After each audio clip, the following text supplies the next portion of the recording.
Pemerintah Desa Cibadak dan Benteng, Kecamatan Ciampea, Kabupaten Bogor saat ini tengah diisi oleh kepala desa sementara pasca telah habisnya masa jabatan dari kepala desa terdahulunya. Pengisian kursi kepala desa oleh pejabat sementara ini dilakukan guna mengisi kekosongan kursi kepala desa dan untuk tetap bisa berjalannya roda pemerintahan desa.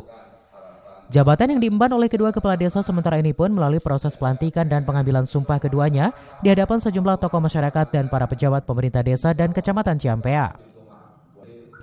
Kedua kepala desa sementara ini nantinya akan mengemban sebagai petugas yang menjalankan program-program dari pemerintahan desa hingga nanti pasca digelarnya Pilkada serentak tahap kedua nanti.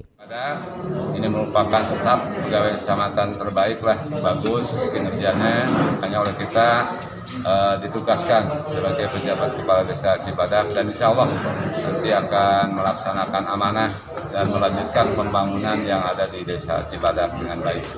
Kita dua desa Cibadak dan desa Benteng. Untuk berbicara pilkades ya sementara ini ya kita belum menerima tahapan jumlah teknis yang jelas ada informasi dan himbauan akan ditangguhkan dan diundur. Pesta pemilihan kepala desa serentak tahap kedua yang seharusnya bisa dijalankan setelah Lebaran terpaksa harus diundur jadwal pelaksanaannya hingga waktu yang tak bisa ditentukan oleh akibat wabah COVID-19.